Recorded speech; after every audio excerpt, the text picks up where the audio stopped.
La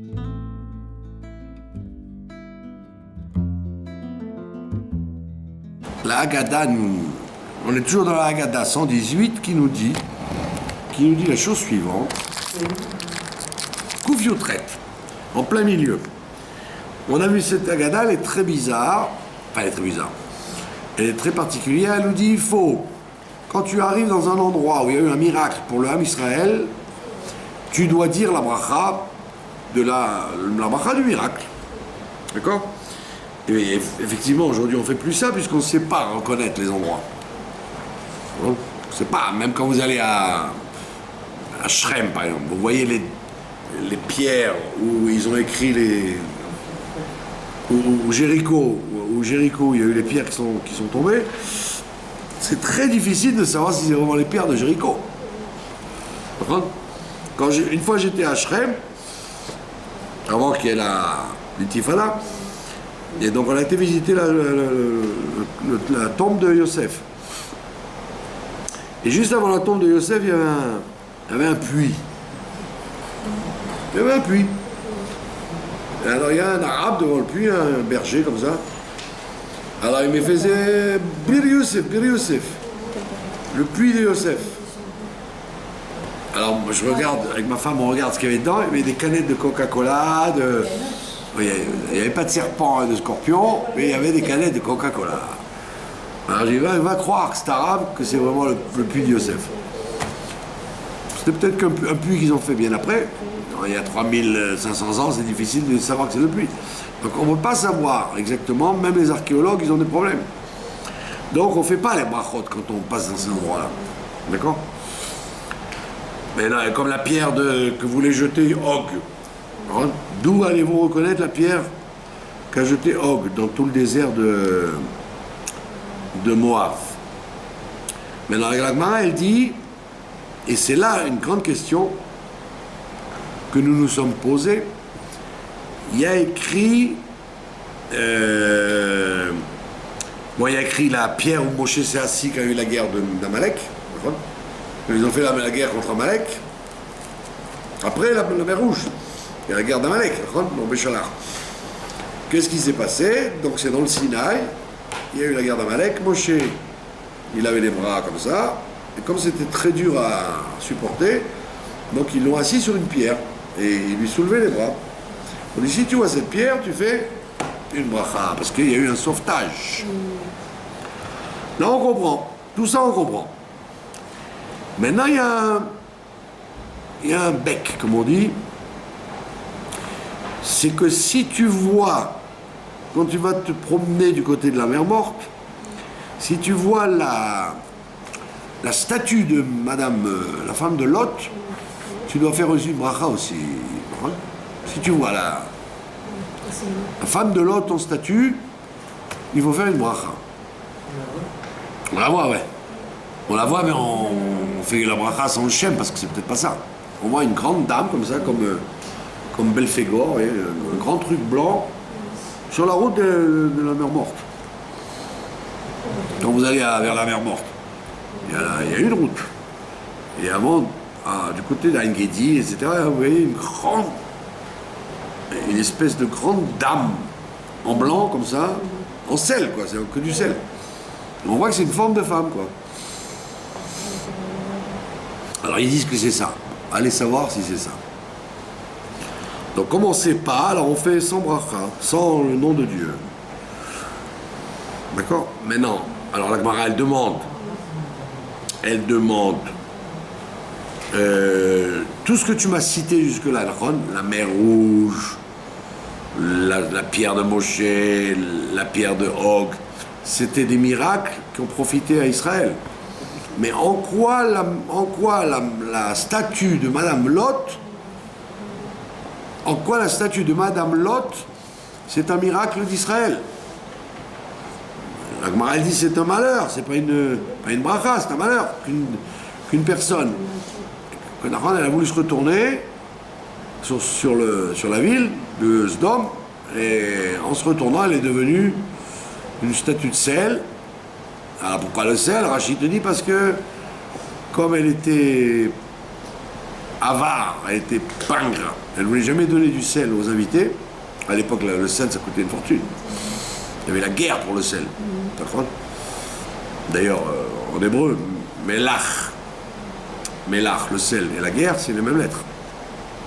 Melach et milchama. D'accord ? Vous auriez dit, bah, attendez, mais à la mer Morte, il y avait plein de sel. Justement, il n'y avait pas encore du sel.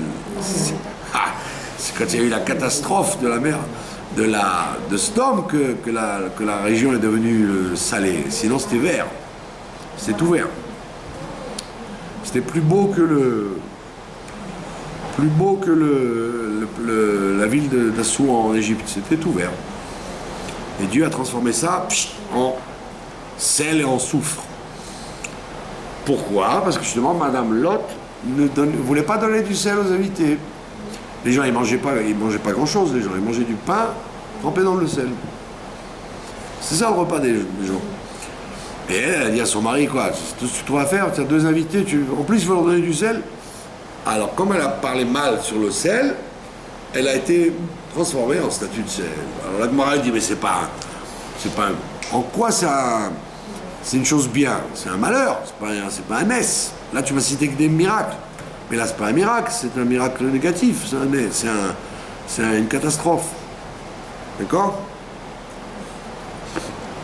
Et la Gemara, elle continue en disant que quand on voit une malédiction qui arrive, on doit dire Baruch Dayan Haemet.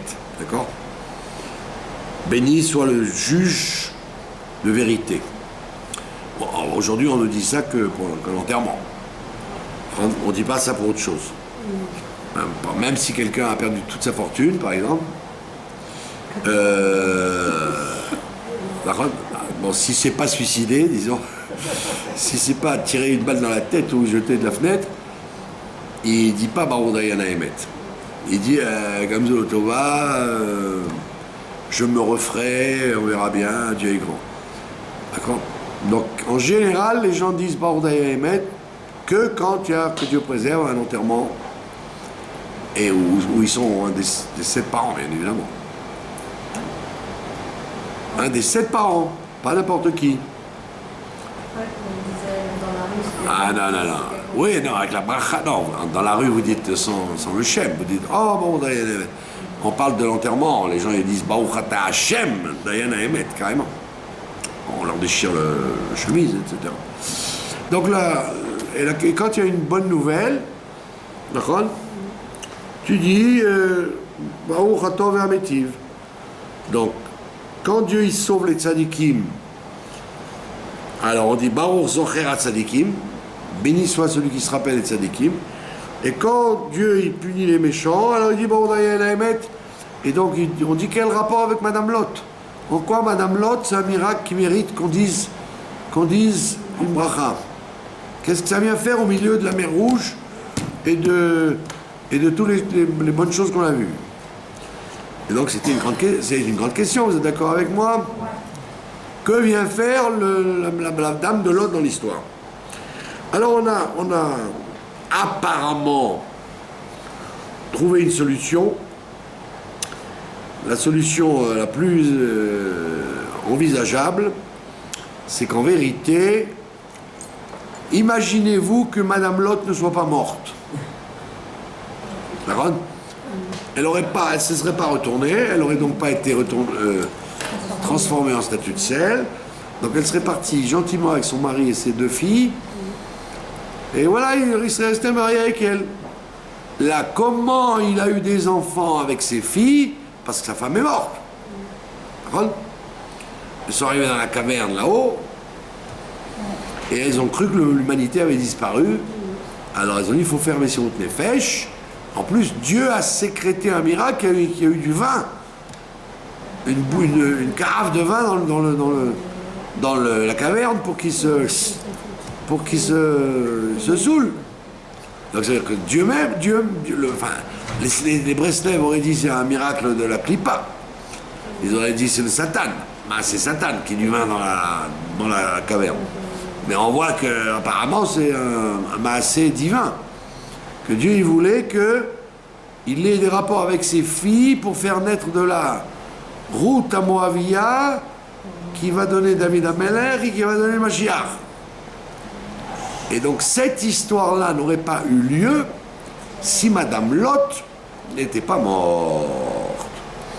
Donc ce serait peut-être là la solution, ce serait peut-être là le côté bonne nouvelle de l'histoire de Madame Lot, qu'en fait le fait qu'elle soit morte, c'est ça qui a permis la venue de Mashiach.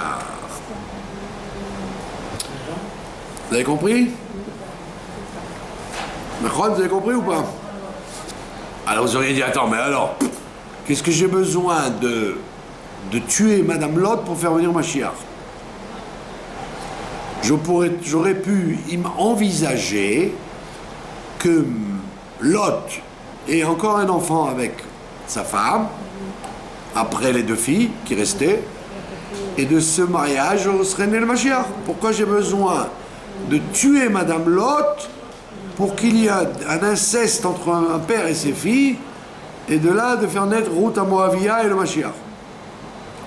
Alors le Harizal, il répond, en fait, le Harizal, il répond dans Sefer HaGilgulim que de la même façon que Avraham Avinu n'a pu arriver au monde que parce que son père et sa mère étaient complètement tarés. C'était son nom d'ailleurs. Il s'appelait Taré, son père, Terach. Ils étaient tous les deux tarés, donc ils étaient très très, corrompus à tous les niveaux. Et c'est pour ça qu'Abraham est né. Il est né de ça, d'une union de gens écœurants. Et le Hari, il dit pourquoi? Il dit parce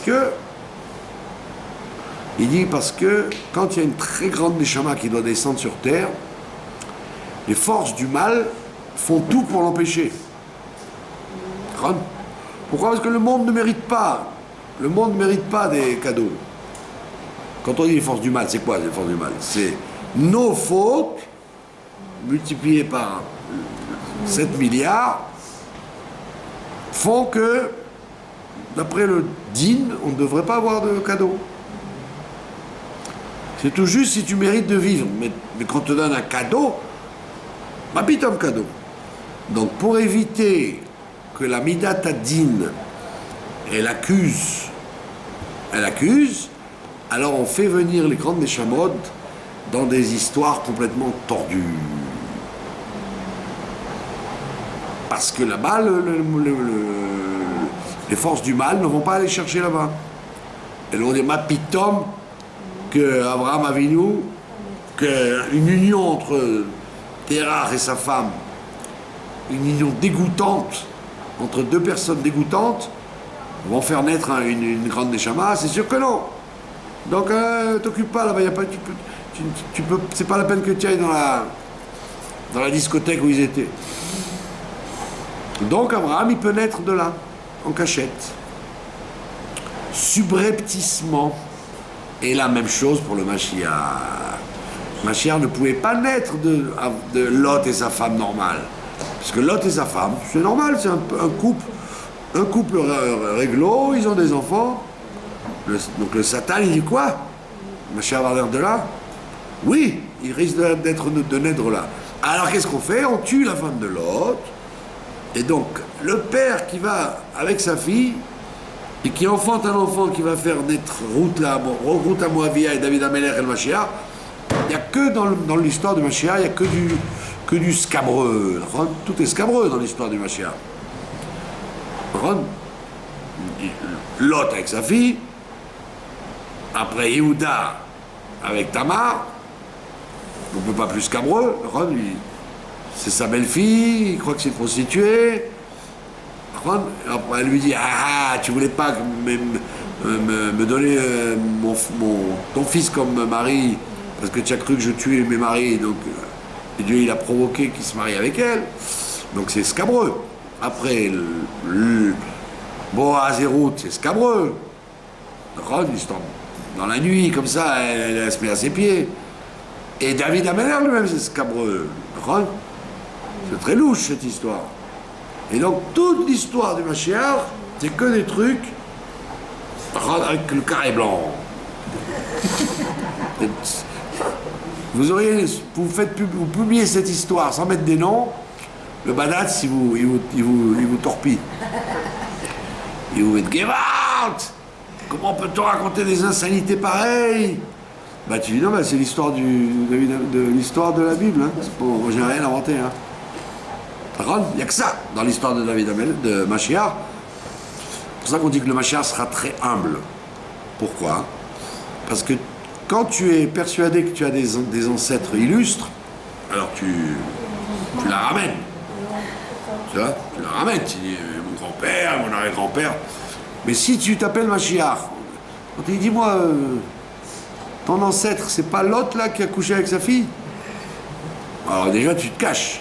Et puis l'histoire avec... Donc le Mashiach, il peut être humble parce qu'il se dit, mais vu d'où je viens, je peux pas trop me la ramener. D'accord? Balak, qui voulait tuer tous les juifs, Ruth, etc. Il y a toute une lignée de crapulerie.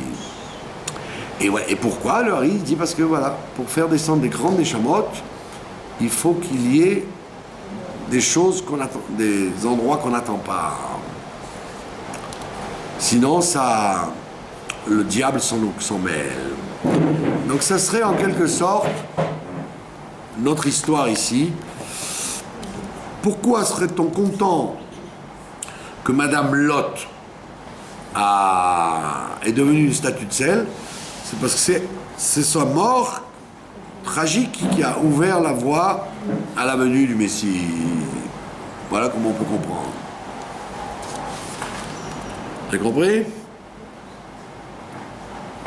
Voilà. Maintenant, alors Rabbi Yochanan il dit Afilu bishat kaaso, même quand Dieu s'énerve, ou zocher tzadikim, il se rappelle des tzadikim. Ça veut dire que Lot par lui-même, il n'aurait pas dû être sauvé. Par contre, il était rachat. Il n'était pas du tout convenable, Lot. Et comme il était rachat, il aurait dû disparaître avec la bombe atomique de Sodome. Et malgré tout, on l'a sauvé à lui. Et pourquoi on l'a sauvé à lui? À cause de Abraham Avinu. Donc, même quand Dieu s'énerve, il se rappelle des tzadikim, et comme il y a écrit, Vaïskor Elohim et Abraham. Dieu s'est rappelé d'Abraham, et donc il n'a pas exterminé Lot. Sinon, il n'y a aucune raison que Lot soit sauvé. Vous n'avez pas très bien compris peut-être qui c'est Lot, mais Lot c'était le fils de Haran. Haran, c'était le frère d'Abraham, d'accord? Abraham, il avait 2 frères. Ils étaient 3 frères. Haran, Nachor et Abraham. Nachor, bon, c'est le survivant qui va être le papa de Bethuel et de Rivka, etc., et de Rachel Léa, c'est la branche d'où va sortir le Ham Israël, en fait. Nachor. Mais il avait un autre frère. Et son autre frère, il s'appelait Haran. D'accord? Et c'était son frère jumeau. Ils se ressemblaient comme 2 gouttes d'eau. C'est pour ça d'ailleurs que Lot ressemblait aussi comme 2 gouttes d'eau à Abraham. Les gens les confondaient. Donc, quand il y a eu l'histoire de là-bas à Ur-Kasdim, quand Abraham a tout cassé, les idoles, etc., Nimrod, il a dit, on va te tuer. Alors il a dit, fais ce que tu veux, je ne risque rien. Il dit, quoi, tu risques rien?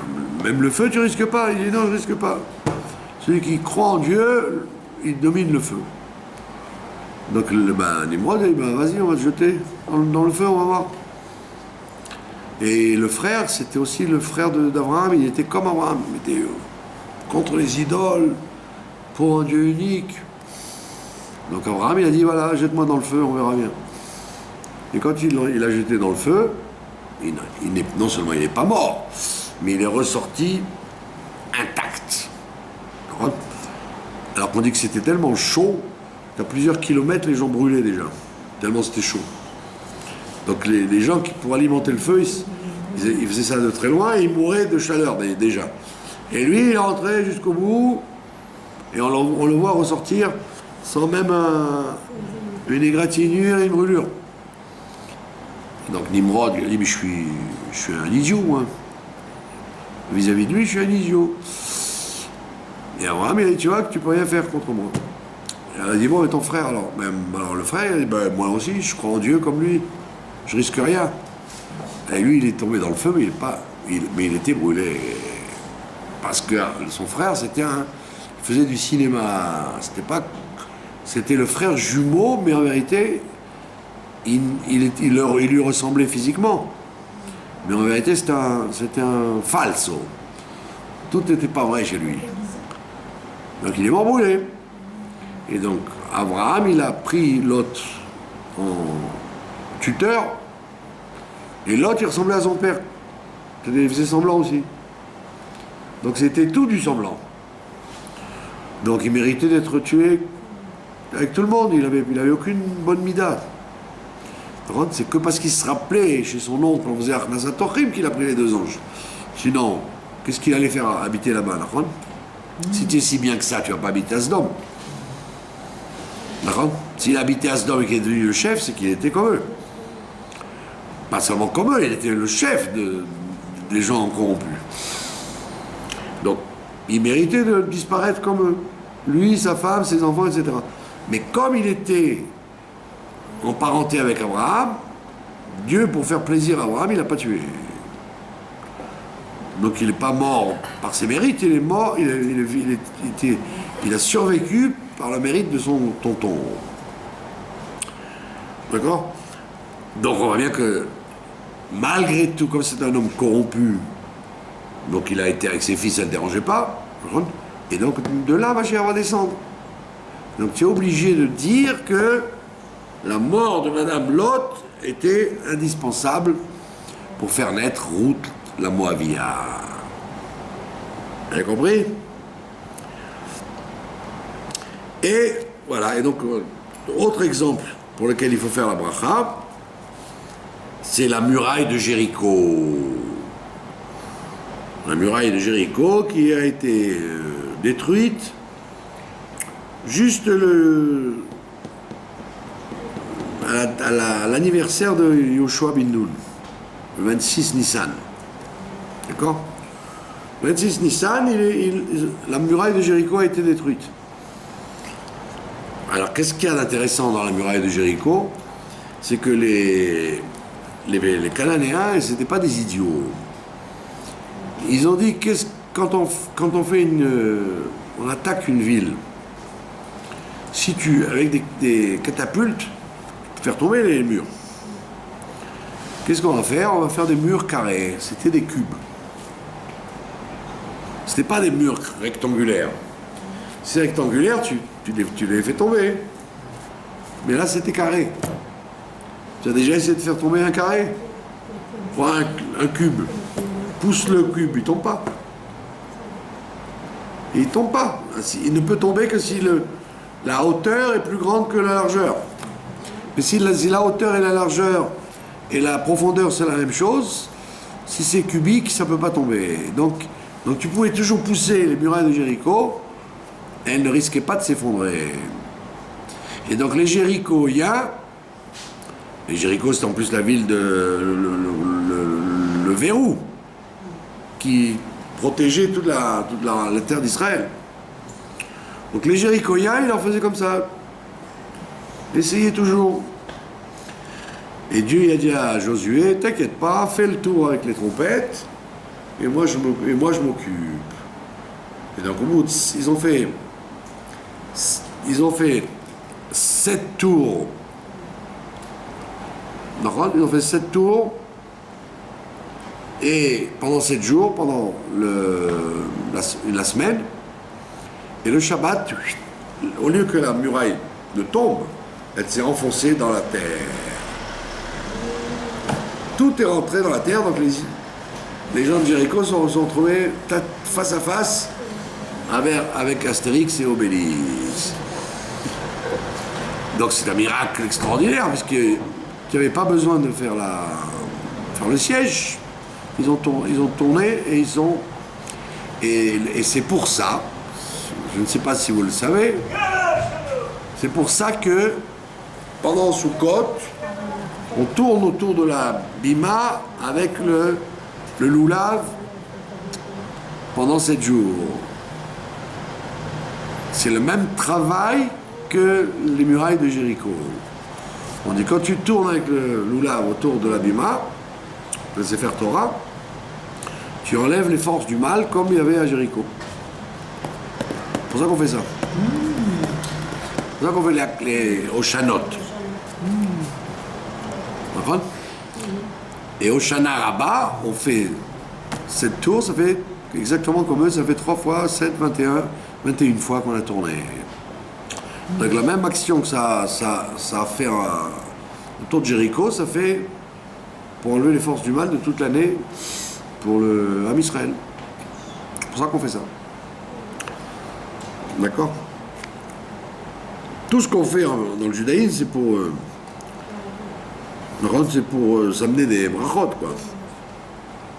Donc il te dit, si tu vois les murailles de Jéricho qui ont été englouties, alors tu dois faire une bracha.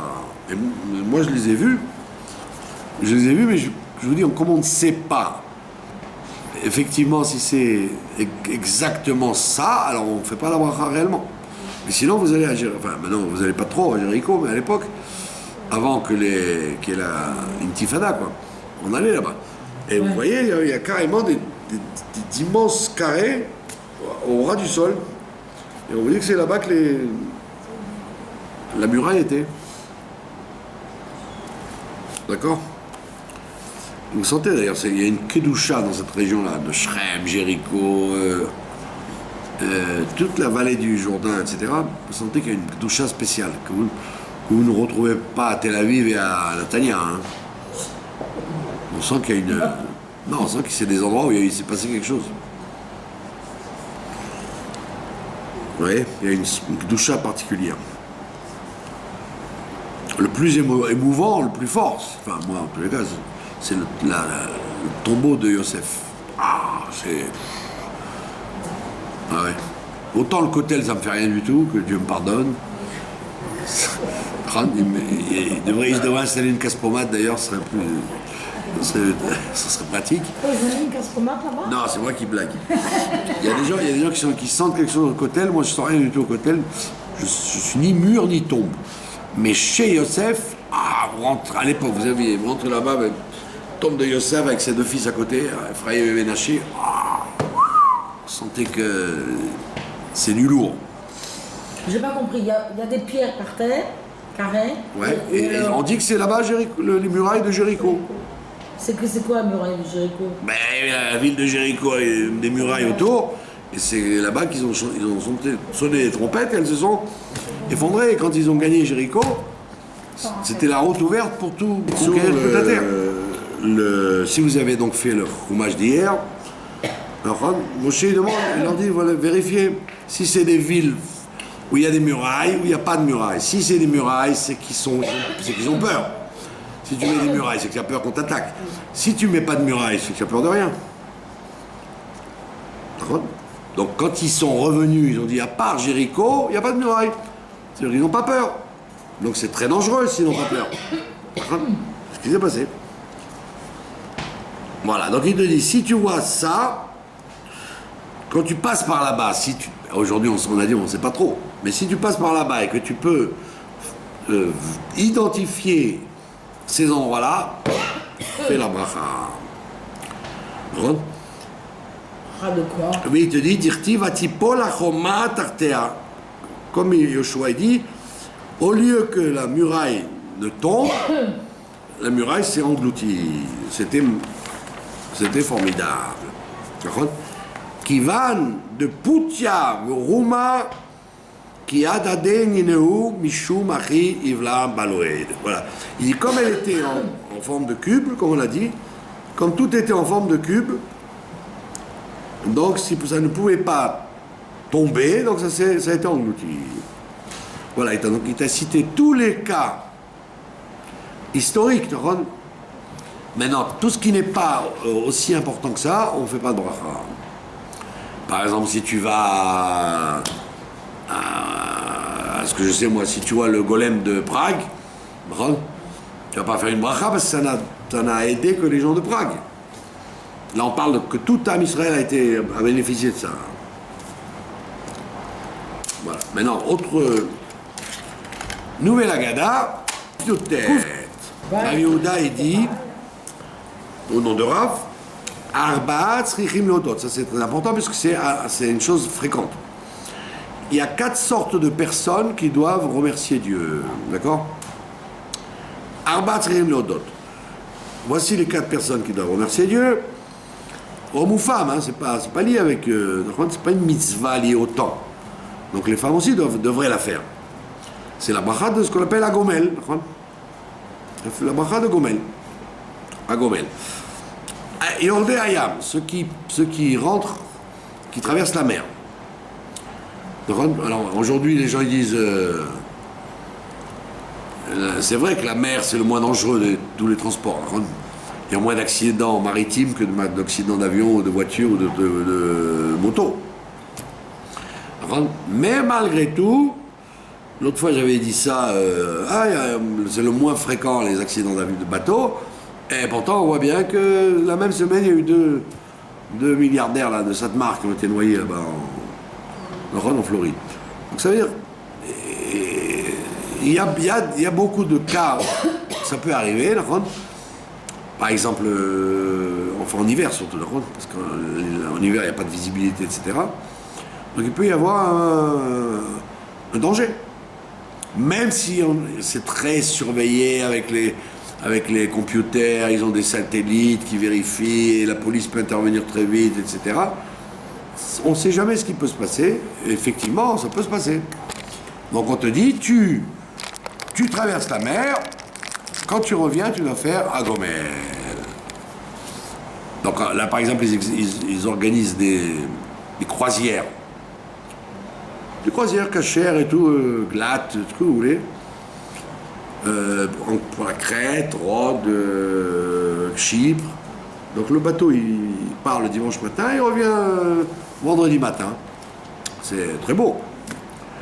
Alors, celui qui fait ça, eh ben, même si ça s'est très bien passé, la mer était bleue, il a été visiter la synagogue de Rhodes, etc. Quand il revient en Israël, il doit faire la bracha, puisqu'il a traversé la mer. Pas écrit toute la Méditerranée, même un peu de la mer, c'est dangereux. D'accord? Donc, premier cas, c'est celui qui traverse la mer. Et c'est d'ailleurs pourquoi les gens ils disent Agomel quand ils prennent l'avion. Pas parce que c'est l'avion. Pas parce que c'est l'avion qui disent la bracha, c'est parce qu'ils traversent la mer. En règle générale, les gens qui voyagent, New York, Paris, Paris, Israël, ils passent par la mer. Ou alors, Olche Midbarot, ils marchent dans le désert. Donc la même chose, quand tu traverses, par exemple, Nagid, que tu vas en France par l'avion, disons que tu fais une escale à Kiev ou à Francfort, quand tu regardes par le hublot, tu regardes des quantités énormes de désert. Il y a énormément d'endroits vides. D'accord ? Dans le monde, il y a énormément d'endroits vides.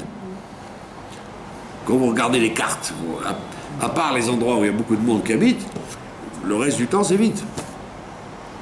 Et donc ça s'appelle du désert. Le désert, c'est pas forcément du sable. Le désert, c'est un endroit inhabité. Alors, comme on l'a vu déjà,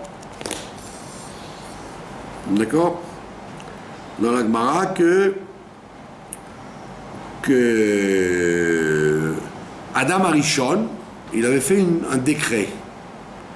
Il a décrété que, il a dit, puisqu'il connaissait le monde, il a dit, il y a 2 tiers de mer et un tiers de terre. Vous saviez ça? Quand vous prenez le globe terrestre, vous avez 2 tiers d'eau, l'océan Atlantique, Pacifique, hein, ça fait 2 tiers d'eau et 1 tiers de terre. À l'intérieur du tiers de terre, vous avez 1 tiers habité et 2 tiers de désert. C'est comme ça que ça marche. Dans tout le monde entier, vous pouvez regarder les cartes, vous voyez 2 tiers d'eau, 1 tiers de continent. Dans chaque continent, vous voyez 1 tiers habitable, 2 tiers vide. Hein? Vous imaginez pas que c'est comme ça, mais regardez. Prenez le train Lille, Marseille, vous allez voir, à part quelques endroits où il y a des habitants dans les gares, sinon c'est que du désert, c'est vide. Des forêts entières, des gens, des pâturages avec quelques vaches, tout est vide. Donc quand vous traversez le désert, vous devez faire la bracha. Troisième cas, celui qui a été malade et qui a guéri. Alors évidemment, la halakha, c'est qu'il était malade au lit et qui a guéri. Par contre, il n'a pas besoin d'être au lit. Par exemple, les cardiaques.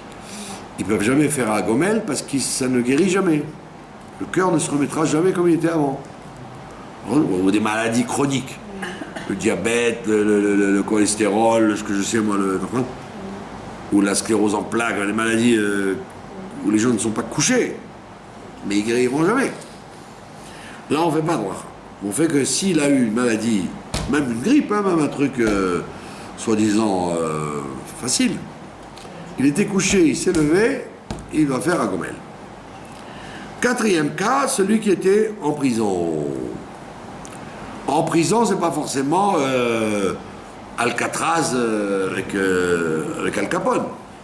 Il suffit qu'ils soient enfermés au Migrash Haoussim, même 24 heures, du fait qu'il est privé de sa liberté et qu'il en est sorti, il doit faire un gomel. Maintenant, vous allez dire pourquoi, d'où on sait, pourquoi les femmes ne font pas cette bracha, très souvent. Les femmes ne la font que après l'accouchement. Alors on dit parce que c'est pour des raisons de tsniout. La femme, elle n'aime pas trop s'exposer devant les minyan d'hommes, parce que pour faire la bracha d'Agomel, il faut 10 hommes et un Sefer Torah. À l'époque, il fallait un grand chacham. Donc comme aujourd'hui, on ne sait pas qui est grand chacham, alors on dit Sefer Torah, c'est plus sûr. Donc on prend 10 hommes avec le Sefer Torah. Donc il faut attendre une occasion, Shabbat ou...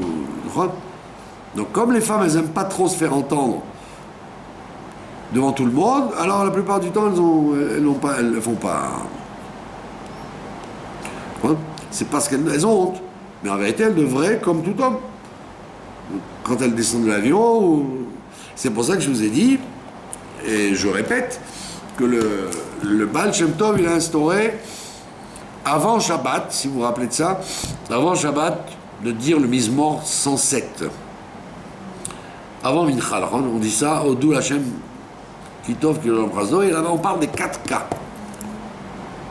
Il y a 4 cas, effectivement, où on parle des 4 cas de combien de cités? La prison, la maladie, le désert et la mer. Donc le Baal Shem Tov, il a instauré ce Mizmor parce qu'il dit quand la semaine est passée, vous arrivez, le Shabbat va rentrer, vous avez échappé, en tous les cas spirituellement, vous avez échappé aux 4 risques. Donc il faut remercier Dieu, alors on dit le Mizmor, Oudou Hashem Kitov Kiolam Prasdo. Donc si une femme n'a pas eu l'occasion d'aller à la synagogue pour dire le Gomel, après l'accouchement, ou après un voyage, ou après ou même la prison, ou la maladie, alors elle peut dire ce Mizmor et ça remplace la bracha devant le public. C'est clair? Voilà. Merci beaucoup. Je vous remercie de votre attention.